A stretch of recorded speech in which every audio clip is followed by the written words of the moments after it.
Ryan Walters here along with Steve Price and Paul Neat. We're squeezing into a 3-man booth here. We're squeezing right in. We thought the shouting was done, so hopefully you can hear us all right. It never finishes. You could never have enough shouting in an FC Seoul game. But speaking of shouting, the fans were shouting today, Paul, because they have reason to. They have reason to, because this is the most goals that FC Seoul has scored all year. They finished 3-0 over Daegu in the K-League Worldwide Live match of the round.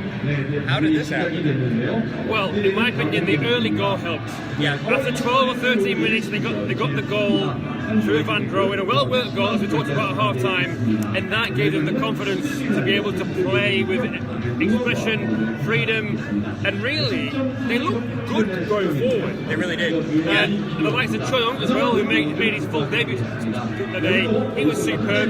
He linked it well with Van Dro. He had, for a man who's so young and with such little experience so far in his fledgling career, he looked really, really smart on the ball. He made some good passes. He could have had 3 assists, never mind 2. But in particular, Van Dro and Choi those two in particular, in my opinion, are why Seoul won 3-0 today. Yeah, they both look really strong moving forward. How much of it, though, Steve, do you think was about Seoul finding their attacking prowess, and how much was it about Daegu kind of falling flat defensively? Which do you think it was? But I mean, Daegu's kind of plan before the game would have been to try and get to 0-0 at half time. And when they didn't do that, they didn't seem to have much in their locker to try and turn that around.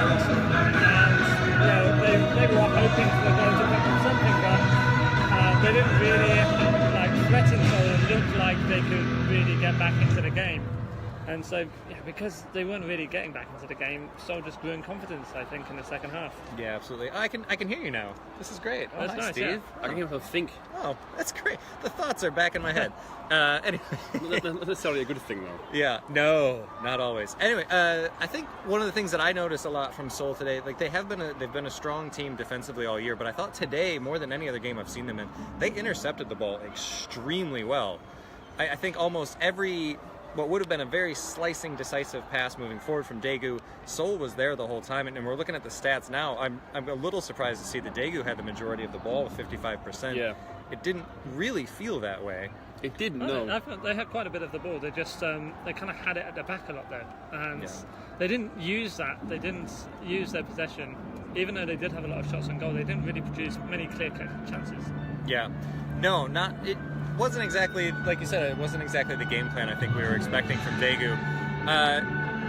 Unfortunately, elsewhere, for those of us that like the Jeonnam Dragons, things are not going well for them. But that's who Seoul plays next. Paul, how much do you think that this... So the third goal was an own goal, but still 3 on the board. How much do you think that's going to play into this midweek game coming up against the worst defensive team in the league? Huge. I mean, to get 3 goals in any game is going to be seen as a positive thing. Right. The fact that the way that the goals were scored as well, yes, were good goals. Yeah. Choi Young-uk, it was an own goal, but it was his cross that went across the face of the goal. It was in a dangerous position. It would have been a goal. Yeah, exactly. Yeah. The defender had to do something. Unfortunately for him, it went in the back of his own net. So it's either him or somebody else who's going to put the ball in. So it's the manner in which they played. Like you said, Brian, they snuffed out balls in the midfield really well. They cut Daegu down when they did try to attack, and then they built their own attacks going forward.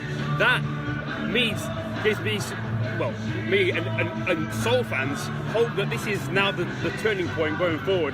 And to go to Jeonnam, who shipped 4 goals today, they will go there knowing they will go down there knowing that they will definitely have chances to score. And if they play anything like they did today, then they will probably get 2 or 3 at least down there. Yeah, I mean, the Dragons had a man advantage, and still they did get 1 goal, but I think Seoul's going to be really excited going into that. And Steve, we've been talking to you about Daegu today, but you watch a lot of Seoul. Do you think this is a turning point for them today? Well, they had the problem last season, in the middle of last season, is they couldn't really get that run of wins going. They kept winning one game and then having a game like the Jeonnam game where you think, they'll get another win, they'll get it going, and then they'll lose that game. And it happened time and time again last season. So they need to turn that around, especially as this season's not going as well as last season at all. No. They need to build on this and get a few wins in a row and build some confidence.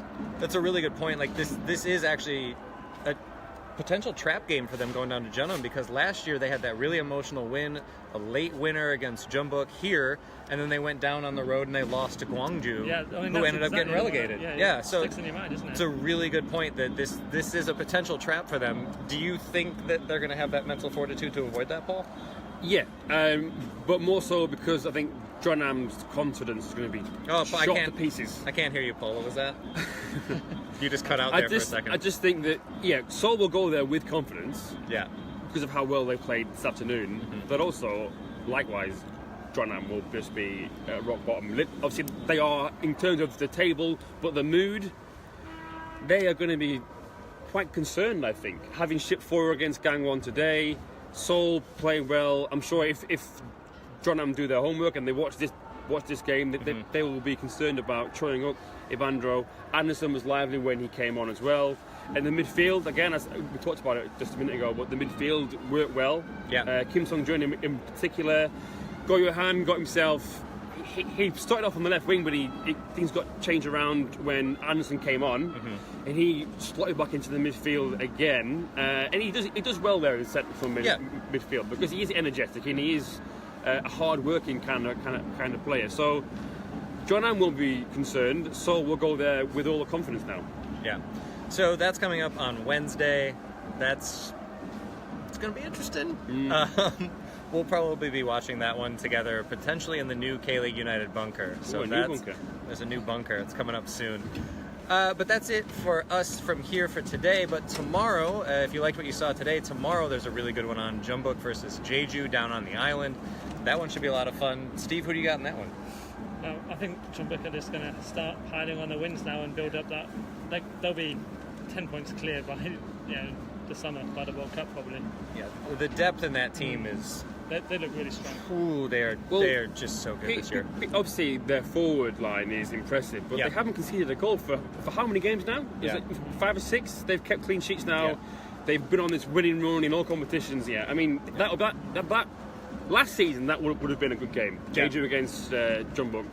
Yeah. Jeju doing all right in the league. They got knocked out of the Asian Champions League, so they will want to bounce back from that. And I'm sure the manager there will be looking for a reaction. Yeah, because the thing is, they need a lift now. They do, and it should be noticed they've looked a lot better since they knew they were out of the ACL. I think that was a bit of a mental burden on them, and once that was gone and they could focus only on the K-League, they have played better. They've started scoring goals, so and it's down on the island. There's something about playing down there that other teams don't do well. So if Jeonbuk's going to slip up, maybe that's happening. Our Matthew Binns, who's watching right now as well, has a full preview for that on the site. So if you want to check that out for tomorrow, that's on the site. That's it for the Worldwide Live match of the round. We're about to get out of here. As you can tell, things are finally peaceful and quiet, so that means we have to leave. But any questions, comments, or reactions from today's game, get them in the comments below to your left, wherever they may be. And for these two goons and myself, thanks for watching. Yeah. Hey, thanks so much for watching. If you liked the video and you want to see some of these in the future, go ahead and click subscribe by hitting the button here, and you can see these faces in the future. Thanks for watching.